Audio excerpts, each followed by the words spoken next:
कावड़ यात्रा के दौरान बाबा बैद्यनाथ धाम में एक ऐसा घटना घटी जिसे देखकर भक्तों के होश उड़ गए।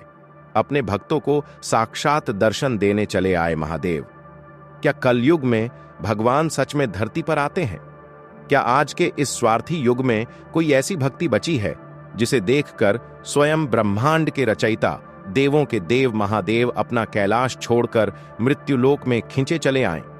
हम अक्सर सुनते हैं कि भगवान सिर्फ कहानियों में होते हैं, लेकिन आज जो घटना हम आपको बताने जा रहे हैं वह कोई पुरानी पौराणिक कथा नहीं है। यह घटना है सावन के उस पवित्र महीने की, जब बाबा बैद्यनाथ धाम की धरती पर एक ऐसा चमत्कार हुआ जिसने वहां मौजूद लाखों कावड़ियों और श्रद्धालुओं के होश उड़ा दिए। दोस्तों, आज की यह घटना सुल्तानगंज से देवघर तक की उस 110 किलोमीटर की कावड़ यात्रा की है, जिसमें एक भक्त के लहूलुहान पैरों और उसकी अटूट आस्था ने साक्षात शिव को प्रकट होने पर मजबूर कर दिया। भक्तों, आधा अधूरा ज्ञान सुनना या छोड़ देना दुख और पाप का कारण बनता है, इसलिए इस घटना को अंत तक अवश्य देखें। अगर आप भी महादेव के सच्चे भक्त हैं तो इस वीडियो को लाइक करके चैनल को सब्सक्राइब जरूर करें और कमेंट में हर हर महादेव जरूर लिखें। तो चलिए बिना किसी विलंब के शुरू करते हैं। यह घटना है बिहार के एक छोटे से गांव में रहने वाले केशव प्रसाद की। केशव प्रसाद की उम्र लगभग 56 वर्ष थी। शरीर से कमजोर, लेकिन मन से मानो साक्षात पर्वत। केशव प्रसाद के जीवन में दुखों का पहाड़ टूट पड़ा था जब उसकी पत्नी एक गंभीर बीमारी का शिकार हो गया। डॉक्टरों ने जवाब दे दिया था, घर में मातम छाया था। तब केशव प्रसाद ने अपने घर के आंगन में बनी छोटी सी शिव पिंडी के सामने घुटने टेक दिए और फूट फूट कर रोने लगा। उसने रोते हुए कहा, हे भोलेनाथ, मेरे परिवार का सहारा मुझसे मत छीनो। अगर तूने इसे बचा दिया तो तेरा यह बूढ़ा दास सुल्तानगंज से गंगा जल उठाकर नंगे पांव बिना रुके बाबा बैद्यनाथ धाम तक डाक बम की तरह दौड़ेगा। दोस्तों, डाक बम वह कावड़ यात्रा होती है जिसमें भक्त सुल्तानगंज से जल उठाने के बाद देवघर तक बिना रुके, बिना सोए और बिना कावड़ नीचे रखे 110 किलोमीटर की यात्रा 24 घंटे के अंदर पूरी करता है। 65 साल के एक कमजोर बूढ़े व्यक्ति के लिए यह साक्षात मौत को गले लगाने जैसा था। लेकिन चमत्कार देखिए, 3 दिन बाद अस्पताल से खबर आई कि केशव प्रसाद की पत्नी के शरीर में सुधार हो रहा है। केशव प्रसाद समझ गया कि उसके महादेव ने उसकी पुकार सुन ली है। अब समय था अपना वचन पूरा करने का। सावन का महीना शुरू हो चुका था। सुल्तानगंज की उत्तर वाहिनी गंगा में लाखों की भीड़ थी। गेरुआ वस्त्र पहने केशव प्रसाद ने गंगा में डुबकी लगाई। उसके हाथों में 2 पात्रों वाली कावड़ थी जिसमें पवित्र गंगा जल भरा था। उसने अपनी आंखें बंद की, बाबा का ध्यान किया और एक गहरी सांस लेकर अपनी यात्रा शुरू कर दी। शुरुआती 20 किलोमीटर तक केशव प्रसाद के कदम तेजी से बढ़े। चारों तरफ बोल बम, तारक बम की गूंज थी। लेकिन जैसे जैसे दिन चढ़ता गया, सूरज की तपिश आग उगलने लगी। पक्की सड़क भट्टी की तरह गर्म हो चुकी थी। माधव के नंगे पैर उस जलती हुई सड़क पर पड़ रहे थे। हर एक कदम के साथ उसके पैरों के तलवे छिलने लगे थे। लेकिन केशव प्रसाद के होठों पर सिर्फ एक ही नाम था, ओम नमः शिवाय, ओम नमः शिवाय। रात हो चुकी थी।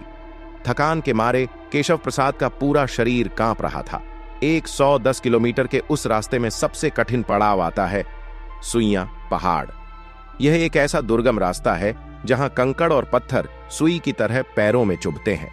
जब केशव प्रसाद सुइयां पहाड़ पर पहुंचा तो उसके पैरों से खून रिसने लगा था।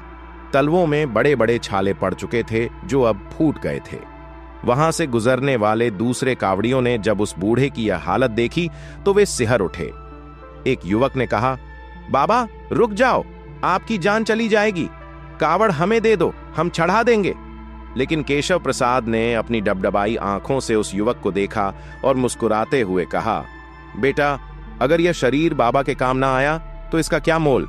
जल तो मैं ही चढ़ाऊंगा या फिर यह प्राण यहीं छूट जाएंगे। केशव प्रसाद फिर खड़ा हुआ। उसका हर एक कदम अब खून के निशान छोड़ रहा था। दर्शक और रास्ते में खड़े सेवादार उसकी हालत देखकर रो रहे थे। किसी को समझ नहीं आ रहा था कि इस कंकाल जैसे शरीर में इतनी ऊर्जा आ कहां से रही है। यह ऊर्जा नहीं थी दोस्तों, यह थी महादेव पर अटूट भक्ति। सावन का पहला सोमवार आ चुका था। देवघर में बाबा बैद्यनाथ के दरबार में लाखों की भीड़ उमड़ी थी। तिल रखने की जगह नहीं थी। प्रशासन की सांसें फूली हुई थीं। पूरा आसमान हर हर महादेव के जयकारों से गूंज रहा था। यात्रा के 22 घंटे बीत चुके थे। केशव प्रसाद देवघर की सीमा में प्रवेश कर चुका था, शिवगंगा से बस कुछ ही दूरी पर। लेकिन अब उसका शरीर पूरी तरह से जवाब दे चुका था। उसकी आंखों के सामने अंधेरा छा रहा था। गला प्यास से सूख कर कांटा हो गया था। पैरों का मांस तक छिल चुका था। अचानक केशव प्रसाद के कदम लड़खड़ाए। उसका संतुलन बिगड़ा। कावड़ यात्रा का सबसे बड़ा नियम है कि कावड़ जमीन पर नहीं छूनी चाहिए। केशव प्रसाद गिर रहा था और उसकी कावड़ जमीन की तरफ जा रही थी। केशव प्रसाद ने अपनी आंखें बंद कर लीं और मन ही मन चीख पड़ा, भोलेनाथ, मेरी लाज रख लेना। इससे पहले कि कावड़ जमीन को छूती, एक मजबूत हाथ ने उस कावड़ को बीच हवा में ही थाम लिया। केशव प्रसाद जब नीचे गिरा तो उसने आंखें खोलकर देखा। उसके सामने एक युवक खड़ा था। उस युवक का तेज ऐसा था कि मानो करोड़ों सूर्य एक साथ चमक रहे हों।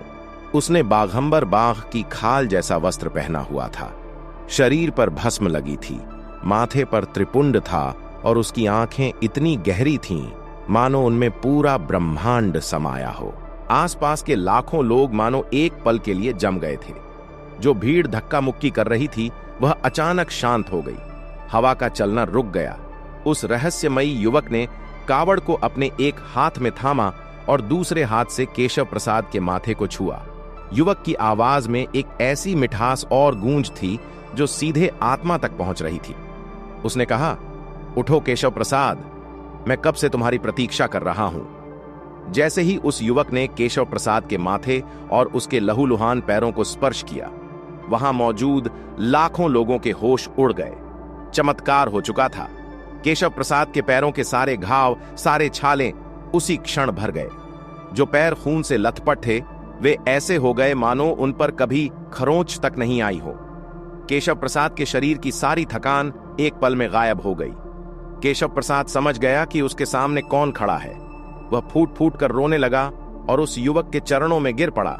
लेकिन तभी वह युवक मुस्कुराया। उसने कावड़ केशव प्रसाद के कंधों पर वापस रखी और भीड़ के बीच से होते हुए सीधे बाबा बैद्यनाथ के मुख्य मंदिर गर्भगृह की ओर चलने लगा। केशव प्रसाद भी सम्मोहित सा उसके पीछे पीछे चलने लगा। प्रशासन और पुलिस जो किसी को वीआईपी एंट्री नहीं दे रही थी, वे सब उस भस्मधारी युवक को देखकर अपने आप पीछे हटते चले गए, मानो एक अदृश्य शक्ति रास्ता बना रही हो। जैसे ही वह युवक गर्भगृह के अंदर गया, केशव प्रसाद भी पीछे पीछे गया। लेकिन गर्भगृह के अंदर जाते ही वह युवक अचानक एक तेज रोशनी में बदल गया और बाबा बैद्यनाथ के शिवलिंग में समा गया। गर्भगृह में मौजूद पुजारी और केशव प्रसाद उस दिव्य रोशनी को देखकर अवाक रह गए। पूरे गर्भगृह में पारिजात के फूलों और भस्म की एक ऐसी अद्भुत सुगंध फैल गई थी जो वहां पहले कभी किसी ने महसूस नहीं की थी। वहां मौजूद हर एक इंसान की आंखों से आंसू बह रहे थे। सबको समझ आ गया था कि सावन के पहले सोमवार को स्वयं बाबा बैद्यनाथ अपने एक गरीब, लाचार और सच्चे भक्त की परीक्षा से द्रवित होकर उसे दर्शन देने और उसकी लाज बचाने साक्षात प्रकट हुए थे। आज भी देवघर के पुराने पंडे और उस दिन वहां मौजूद श्रद्धालु जब यह घटना याद करते हैं तो उनके रोंगटे खड़े हो जाते हैं। केशव प्रसाद ने अपना जल चढ़ाया और जब वह वापस अपने गांव लौटा तो वह अब केवल एक इंसान नहीं बल्कि शिव कृपा का जीता जागता प्रमाण बन चुका था। दोस्तों, महादेव को ना सोने चांदी के छतर चाहिए, ना ही करोड़ों का चढ़ावा। उन्हें चाहिए तो बस केशव प्रसाद जैसी एक बूंद सच्ची श्रद्धा। जब दुनिया आपका साथ छोड़ दे, जब आपके पैर छिल जाएं और आप गिरने वाले हों, तो बस एक बार सच्चे मन से पुकार लेना, वो भोला भंडारी किसी ना किसी रूप में आपका कावदाच थामने जरूर आएगा। अगर आपको भी इस घटना ने भावुक किया है और आपका विश्वास महादेव पर और मजबूत हुआ है, तो कमेंट बॉक्स में हर हर महादेव या AUM नमः शिवाय लिखना बिल्कुल मत भूलिएगा। इस वीडियो को अपने दोस्तों और परिवार के साथ शेयर करें ताकि हर किसी तक महादेव की इस असीम कृपा की कहानी पहुंच सके। और वीडियो को लाइक करें और इस चैनल को सब्सक्राइब जरूर करें। मिलते हैं अगले वीडियो में एक और अद्भुत घटना के साथ। जय बाबा बैद्यनाथ। हर हर महादेव।